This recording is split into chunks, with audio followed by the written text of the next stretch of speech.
ਧੰਨ ਸ੍ਰੀ सतगुरु जगजीत सिंह सच्चे पातशाह जी। मैं हरवेल सिंह पुत्र संत गुरदेव सिंह जी संत नगर। श्री सतगुरु जगजीत सिंह की अपार बख्शिश कृपा सब संगत ते बहुत हैं, पर मैं अपनी हड्ड बीती जो साढ़े ते सतगुरु जी ने बख्शिश की वो सुनाउण लगा। मेरे पिता जी अपने समय विच कोई भी काम नहीं सन सीख सके। समा जिस तरह आया, पैली बहुत थोड़ी सी, परिवार वड्डा सी तो गुजारा होना बहुत औखा हो गया। इस तरह चलद्यां चलद्यां पिता जी के मासड़ यूपी तो संत अमर सिंह जी पलीए वाले वो संत नगर जीवन नगर आए। पिता जी ने आण के कहा, गुरदेव सिंह पुत्र साडे कोल पैली उत्थे बहुत आ, तो तू इदां कर भी उत्थे चल तो तू उत्थे वाही चलनी, साडी ते पैली उत्थे वेली बहुत वेली रहिंदी, असीं ते वाह नहीं सकदे, तो तू इदां कर भी उत्थे आ जा साडे कोल। पिता जी नूं वो गल थोड़ी जी चंगी लगी। पिता जी ने उत्थे जाण दा मन बना लिया। जदों जाण तो पहलां श्री सतगुरु जी नूं पता लग्या भी गुरदेव उत्थे चलिया, तो सतगुरु जी ने उन्हां नूं डक्या भी गुरदेव तू उत्थे ना जा, तो कोई नहीं तू इत्थे रह, सच्चे पातशाह कृपा करनगे। पर नहीं, सतगुरु पिता जी ने सतगुरु जी का वचन नहीं मन्निया। फिर माता बेबे दलीप कौर जी ने भी कृपा की, उन्होंने भी कहा भी गुरदेव तू ना जा, तो तू इत्थे रह, कोई गल नहीं। पर पिता जी ने किसी का वचन ना मन्निया। पिता जी यूपी चले गए। अपनी पैली जी सी 500 रुपये गहने पाई, गहने पा के यूपी चले गए। यूपी जान तो बाद जो उत्थे गए तो उत्थे जान तो बाद निराश बहुत होए। उन्होंने जिस तरह का उन्हें सोचा सी, जिस तरह का मन च उन्हें प्लानिंग बनाई सी, उस तरह का उत्थे जाके वो अनुकूल नहीं सी। बहुत छेती 3.5 महीनों बाद ही उत्थों सानू तकरीबन वापस आना पै गया। जदों वापस इत्थे आए घरे, असीं घरे आण के असीं ते परिवार बहुत छोटे सां। पिता जी नूं चलो इस तरह से कोई काम तो सीखे नहीं सन। घरे आण के फिर साडे कोल उस समय ना तो घरे कोई खाण जोगे दाने सन, तो ना ही उदों उस समय दे विच कोई इस तरह की कोई स्थिति सी जिहदे नाल पिता जी कोई प्रशादे पाण दा इंतजाम हो सके, तो ना ही रात नूं दीवा जगाउण जोगी कोई इस तरह की समर्था सीगी। तो पिता जी ने फिर श्री सतगुरु जी अगे अर्ज की, सच्चा पातशाह बख्शिश करो, कृपा करो। सतगुरु जी ने कृपा करके पिता जी नूं जीवन नगर लंगर दे विच सेवा दे दी। सतगुरु जी की कृपा के नाल पिता जी चलो जिद्दां समा बीतदा गया समा चलदा गया। उस दरम्यान 7 साल बीत गए। 7 सालों बाद एक दिन श्री सतगुरु जगजीत सिंह जी बख्शिश नाल कृपा की सच्चे पातशाही ने लंगर च आसा जी दी वार तो बाद दर्शन दिते। जदों आसा दी वार तो बाद सतगुरु जी लंगर में आए, दर्शन दिते, पिता जी ने जकारा छड्डिया। जकारा छड्ड के ते सतगुरु जी ने सहज सुभाई वचन किया, बल्ले लंगर दे विच ते बहुत बहुत वड्डे मिस्त्री आए हुए ने। सतगुरु जी ने उधर वचन किया तो उस तरह पिता जी नूं इदां महसूस होने लग पिया जिवें मैं ते ना जिवें मेरे ते सतगुरु जी ने बख्शिश की है। तो सतगुरु जी ना जिवें वचन करके चले गए, तो पिता जी अपने अंदर मन दे विच ये महसूस करन लग पे भी मैनूं सतगुरु जी ने अज कोई स्पैशल कृपा की, मेरे ते बख्शिश की है। तो उस चीज़ की पिता जी ने कुछ समय बाद थोड़े जे पिता जी कोल कुछ मतलब पैसे होए, तो सरसे साडे चाचा जी रहिंदे ने मलूक सिंह जी, पिता जी उन्हां दे कोल चले गए। उत्थे जाके चाचा जी ने साडे ने मतलब अपने कोलों पैसे पा के ते पिता जी नूं कुछ औजार लै दिते। वो औजार लैते पिता जी ने थोड़ी छैनी, कोई कईयां दा समान, कोई दस्ते, इस तरह का छोटा जिहा जिहड़ा काम सी, इस तरह का कोई औजार ते कोई आरन वगैरह लै दित्ती चाचा जी ने। वो लैके ते पिता जी ना संत अपने जीवन नगर आ गए। जीवन नगर आण के ना छोटी मोटी रंबी, कोई दातरियाँ, कोई इस तरह का इन्होंने ना अपना छोटा जिहा काम शुरू कर लिया। चलो शुरू करद्या उत्थों समा बीत्या। कुछ समय बाद पिता जी ने उत्थों जगह वेच के असीं संत नगर आ गए। संत नगर आण के असीं काम सीखण चले गए। जो काम सीख के जाण के फर्नीचर का काम शुरू किया। पिता जी अपना सेप का काम जिहड़ा वो 2-3 साल करते रहे। उस तो बाद जिद्दां ही सतगुरु जी का वचन सी, वो बख्शिश होनी ही सतगुरु जी की। वो जिद्दां ही सतगुरु जी ने बख्शिश की ही, सहज सुभाई सतगुरु जी ने वचन किया, लंगर च बड़े बड़े मिस्त्री आए ने। तो वो जिहड़ा वचन फिर जिद्दां ही फिर सतगुरु जी का पूरा होना शुरू है। अज होर कल होर इस तरह करद्या तो जिद्दां ही वो पिता जी वचन सुणाउंदे हुंदे हन, पिता जी अखां भर आउंदे हन ते मन च रो पैंदे हन भी कि सतगुरु जी नूं पहिलां नहीं सी पता भी ये मिस्त्री है।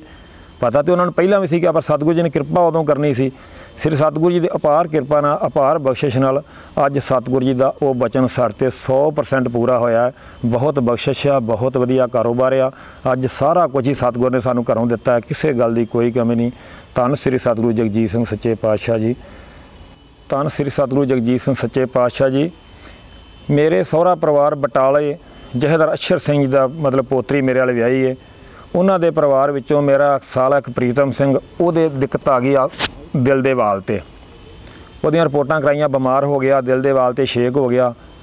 तो चलो डॉक्टरों तो उन्होंने अपना सलाह ली तो डॉक्टरों कहा भी 2 ਤੋਂ 2.5 ਲੱਖ रुपए का खर्चा है। समा इस तरह का ही अज तो 1996 की गल आ। 96 के उस टाइम 2-2.5 ਲੱਖ की बहुती कीमत सी, काफ़ी कीमत सी।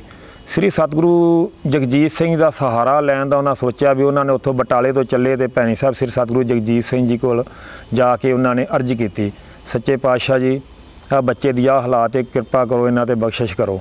चलो सतगुरु जी कुछ 10 मिनट सोचा, सोच के 2-4 मिनट सोच के सतगुरु जी ने वचन किया, तुसीं इदां करो इन्हां दीयां टिकटां कराओ बंगलौर दीयां ते मैं काके नूं उत्थे कह दिंदा, छोटे काके नूं कहना तो तुसीं इदां करो टिकटां करा के सवेरे जाओ उत्थे जाके इहदा ऑपरेशन करवा देणगे। चलो उन्होंने उस तरह ही किया।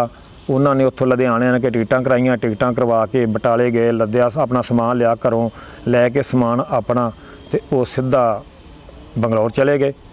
बंगलौर उन्होंने कोई जानता तो है नहीं। मैं सेवा सिंह नूं संपर्क किया, सेवा सिंह नूं कहा मैं सेवा सिंह जी इस तरह अपने रिश्तेदार इत्थे आ रहे हैं तो सतगुरु जी का हुक्म है उन्होंने, तो उन्होंने उत्थे बूटा सिंह नूं मिलाउणा है, ठाकर जी नूं मिलाउणा है।